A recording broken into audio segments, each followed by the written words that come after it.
বাড়ির ফ্যামিলি যদি একটু বড় হয় অথবা শাশুড়ির লগে বা ননদের লগে যদি মিল মহব্বত একটু কম হয়, তাইলে জামাইয়ের খানার পুরি খালি একটা পরামর্শ দিবা, কিংবা তুমি তো এখন স্টাবলিশ আছো, তুমি চাকরি করায়, তুমি এখন মানে ভালো একটা ইনকাম করায়, তুমি তোমার ফ্যামিলি থেকে আলাদা হয়ে যাও, আমরা আলাদা সংসার করি, বুঝছেন নি? আজকে ও বিষয় নিয়ে আপনার মাঝে কিছু কথা তুলিয়া ধরবো।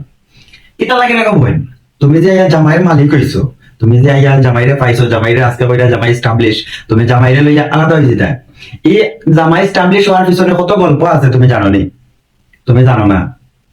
তোমার জামাইরে মনে করো স্টাবলিশ করছো, তোমার জামাই আজকে যে নিজের পায়ে হারাইছন, একমাত্র অবদান হইল গিয়া তানোর মা আর বাপর। মা বাপে ছোট্ট কিয়া তান্ডে খাওয়াইয়া লালন পালন করিয়া, নিজে না খাইয়া তান্ডে খাওয়াইয়া, নিজের চাহিদা পূরণ না করিয়া তানোর চাহিদা পূরণ করছেন। তাই যেখানে চাইছেন সবার আগে তান্ডে দেওয়ার চেষ্টা করছেন, বুঝছেন? এরপরে অনেক কষ্টের বিনিময়ে আজকে তান নিয়া ও পর্যায়ে খাড়া করছেন।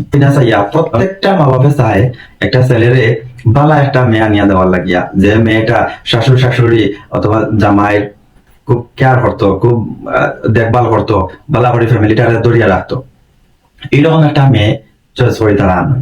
তো এই মেয়েটা যখন বড় ফ্যামিলি দেখি অথবা কিছু মনমালিন্যতার কারণে মিলমিশ মহব্বত এই ফ্যামিলির লোকে অ্যাডজাস্ট হইতে পারে না, এর কারণে যে কিছু কিছু মেয়েরা আছেন কয়েন যে তুমি আলাদা হয়ে যাও, আমরা আলাদা ফ্ল্যাট নিয়ে গিয়ে বা আমরা আলাদা ভাবে বসবাস করি, তান থেকে আমরা পৃথক হয়ে যাই।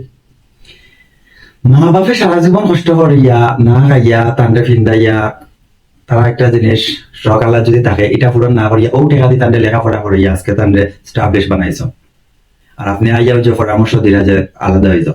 মা বাপে ছেলের স্টাবলিশ হওয়ার পরে তাড়াতাড়ি উঠে আমি বিয়া করো, বিয়া করার পরে নিয়ম হইল গিয়া ফুয়ার বউয়ে দুইজনে অতদিন মা বাপে সন্তানের লালন পালন করছেন, বিয়ার পরে ছেলে এবং ছেলের বউ দুইজনে উভয়ে শ্বশুর শাশুড়ির ছেলের মা বাপর আদর আপ্যায়ন খেদমত, কিতা লাগবো কিতা না লাগবো এগুলা করতা, অতদিন তারা যা করছে সেম তুমি তাই না করতাই। এখন যদি ও তারা সুখের সময় আইতেও, এবং তুমি যদি আইলায় আইয়া 2 দিন 3 দিন সংসার করলাই, 1 মাস 2 মাস সংসার করলাই, বড় জোর 1 বছর 2 বছর 3 বছর 5 বছর সংসার করলাই, এরপরে তুমি শিখাইয়া দিলে চাবাইলে যে আমরা আলাদা হয়ে যাই, তারা জানখানে কিতা হইব, বুড়া কি আমলো, তারা সারাটা জীবন কষ্ট করিয়া কষ্টের বিনিময়ে ছেলের উপর যে আনিয়া দাঁড় করাইছে, আর আপনারা বইন ও সংসার আইয়া এখন যে আলাদা হয়ে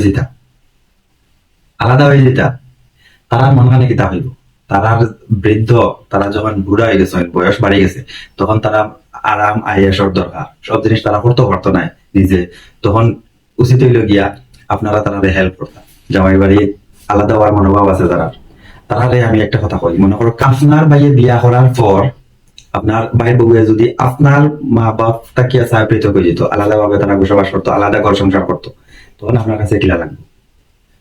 অবশ্যই ভালো লাগতো না, আর ভালো লাগার কথাও না।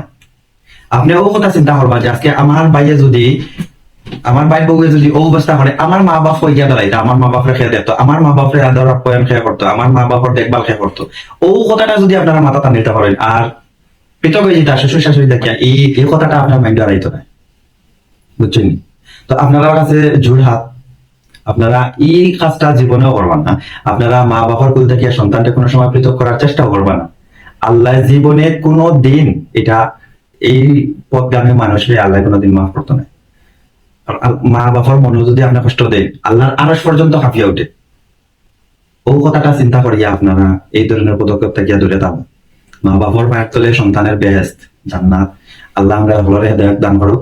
আর এই ধরনের চিন্তা থাকিয়া, খারাপ চিন্তা থাকিয়া আমরা সব বাঁচিয়া রইতাম আল্লাহর কাছে বারবার ফানা চাই, মাফ চাই। আর আমার একটা রিকোয়েস্ট, যারা মনে করক্কা আলাদা হয়ে গেছে, তারা আবার শ্বশুর শাশুড়ির লগে আমরা সংসার করার চেষ্টা করি ইনশাআল্লাহ। এতে করিয়া আমরা দুনিয়ায় তো বালা থাকবো, মরার ফলেও বালা থাকবো, খবরের জীবনও, আর আখেরাতের সময় আমরা জান্নাত নসিব হইব, বুঝছেন? আজকের ভিডিওটা এই পর্যন্ত। আল্লাহ হাফিজ, আসসালামু আলাইকুম।